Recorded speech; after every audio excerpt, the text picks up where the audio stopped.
No, not a cut. Not a bruise from sleepwalking or a bang where I drunkenly hurt myself without remembering.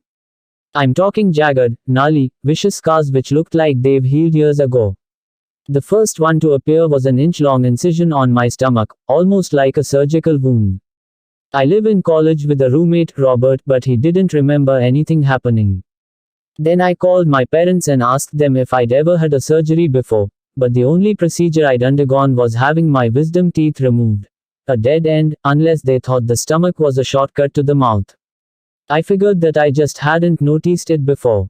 Or perhaps something traumatic happened, and I completely blocked out the memory, but I didn't worry about it. I played basketball in high school and have had my fair share of being knocked around, so it must have been from something then. Those were the glory days, man. I play on my collegiate intramural team now, but it's just not the same. I was a school hero back then, but life goes on, you know. All the victories and mistakes I made on and off the court, they're all ancient history. The next morning I woke with a long scar along my forearm. It must have been deep too, and the skin holding it together was 51 sleepless nights 306. Stretched like I've grown since it closed. I ran my finger over it, but it didn't even hurt. The skin was slightly raised and hard, but otherwise I wouldn't have noticed if I wasn't looking right at it. I thought about going to the doctor, but it looked so old that he'd probably just say I forgot what caused it. I tried not to think about the scars for the rest of the day, although my buddy Chase noticed it during our practice that evening. I didn't want to sound like an idiot, so I made up a story about this time I fought off a mugger to protect my girlfriend and got a swipe from his switchblade. Yeah, I think I remember you mentioning something about that, bro, he said. Bitch, please. I doubt that, since I just made the story up on the spot. It wasn't interfering with my game though, and I was so tired afterward that I just hit the showers and went straight to bed. I completely forgot about it until I was falling asleep, and then it was all I could think about. What if something was attacking me in the night? But no, that was ridiculous. But what if something was attacking a younger version of myself in the night?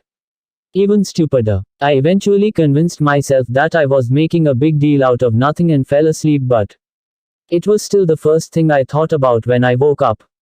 I immediately stripped naked and checked myself in the bathroom mirror. Man, are you trying to shit a log or a whole forest?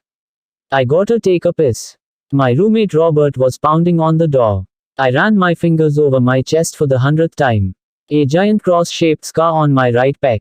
The undulating lines wandered haphazardly, grotesquely, like it hadn't been a clean heal. But it was healed all right. I opened the door and Tobias Wade. Com 307 stared at him. Have you seen this before? I asked. Dude, are you drunk? I'm not looking at you. He started backpedaling. I grabbed a towel and wrapped it around my waist. Not that, you idiot. This scar. What happened to me? Yeah, you got in a fight with a mugger when you were in high school. You said he cut you up pretty bad, but you chased him off. I never told you that, I said. That never happened. You're being crazy, man. Just let me use the bathroom, okay? Robert pushed past me and closed the door. I went straight to my computer and logged onto Facebook. I've had that thing set up since my freshman year of high school. There had to be some pictures which proved, man, I looked like a little shit back then. Okay, here we go. Senior ditch day, we all went down to a river and hung out. I was in my swimsuit and the grotesque scar was on my chest. The ones on my stomach and forearm were there too. I flipped back a few more years and saw it disappear during my sophomore year. From the photos, it looked like whatever happened was in the first semester of my junior year.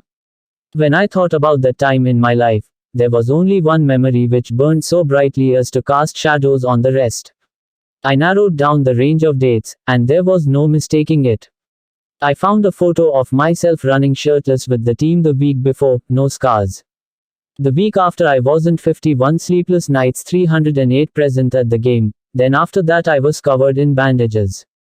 But that hadn't happened. I remember we started off the season 4-0, and I played in every game. Somehow, there was something about that night which was changing my past. I hadn't meant to hurt her. There was a party to celebrate our homecoming victory game, and everyone was having a little too much to drink. I thought Jessica wanted it, she certainly seemed like she did. There's no way I could have known how she would react the next morning, or what she would do herself the next month when she found out she was pregnant. It's not my fault Jessica is dead. Life goes on, you know. Ancient history. And if somehow these scars appearing on my body were related to that night, and I had to carry them as penance the rest of my life, then I could accept that.